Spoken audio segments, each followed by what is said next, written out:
I'm Alessandro Nivola. And I'm Abigail Breslin. And we're in this movie called Zombieland. JANIE Jones. We're at the Tribeca Film Festival. And I'm not really Alessandro Nivola. Don't give it away.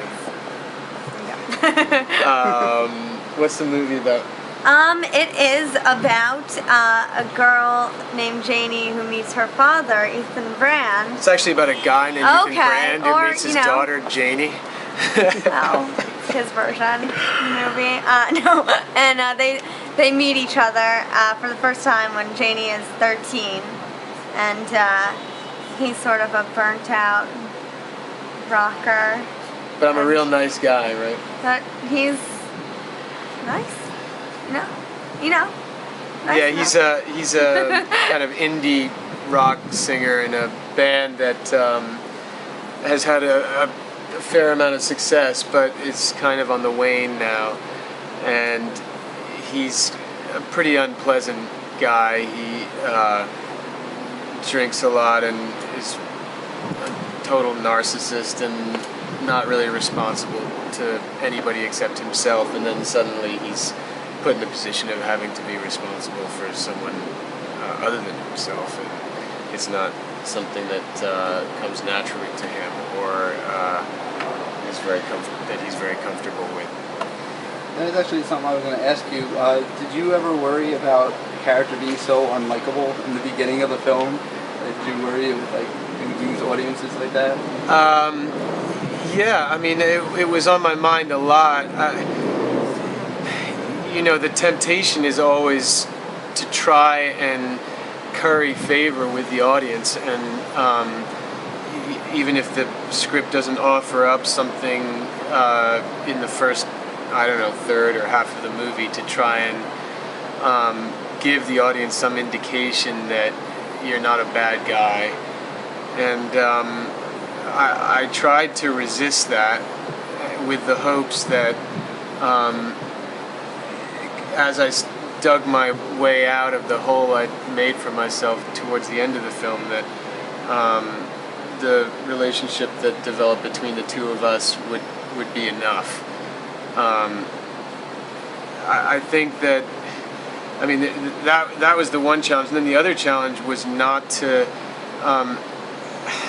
try to resist the temptation for the relationship to become too comfortable too quickly.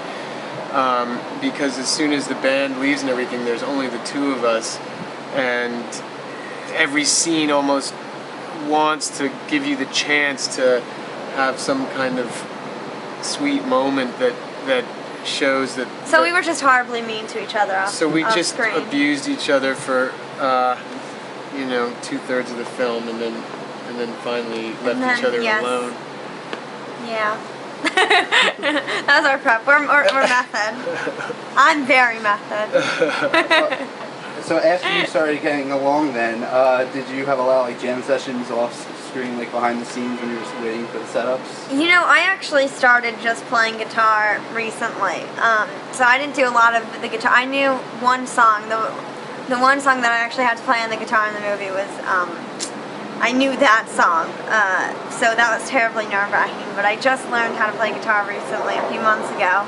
So she is a machine, though. I call her Abby the Machine Breslin. She can cry on cue. She can play guitar. I just heard you. She made a deal. Oh, thank you. You wouldn't think that you just learned. She made a deal with the devil. He likes to talk about my crying on cue quite a bit. Well, it's in the press notes too. Is it? Yeah. What does it say? It says how you're able to cry, but right away. Just give me 20 seconds. And it's you true. Start crying. It's true. It's absolutely amazing. I don't know how. I'm back there just squeezing out these dry little teardrops. If I get a little water in my eye, I feel like I've had a good day's work. No, when we were doing the jailhouse scene, he was very good on screen.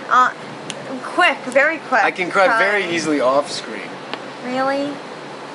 Well, I don't know. It works. Well, the reason it works when you're calling your dad, saying you want a puppy, and you can just start crying and be like, you don't understand, I really want this puppy, and then he. Is this what I have to look forward to? I have a 1-year-old daughter in 13 years. Is she gonna be calling me up crying about the puppy? And should I be thinking? Possibly. Maybe she's really just thinking about something else entirely. Think about how cute the puppy will look when she gets it home. No, I love my puppy. I have 2 puppies. Do you? Yeah. So, do you have, are you on any social media sites? Like, do you have a Twitter or a I have a account? Twitter. Okay. I don't have a Facebook or MySpace or YouTube or anything, but I do have a Twitter. Okay. Do you want to plug it? I'm twitter.com/yoabbaabba. Okay, good. That's good because I know there's a ton of them. Like I was looking before, and there was like at Abigail Breslin, and there's just so many. Well, there's somebody, Abigail Brez, who is, it's actually just a real person, like a person whose name happens to be Abigail Breslin, and she just coincidentally has the same. That's their stage name. Yeah, she just coincidentally has the same name as me, and it's bizarre. So what's it like premiering at Tribeca, and have you seen any other films? I have been working in Vancouver up until yesterday, so I only just got back, so I haven't seen anything else, but the festival's great, and that we both live here in New York, so it's pretty convenient for us. Yeah. And it's been nice to see it grow over the years. Every year it's gotten bigger.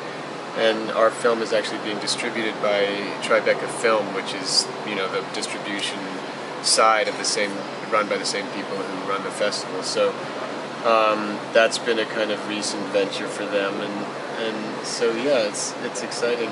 It's exciting for us. We certainly don't have to go far to go to our premiere. Yeah, exactly. It's kind of cool, and it's also or do this interview. Yeah, exactly, and it's kind of cool since it is like a New York company to be from New York.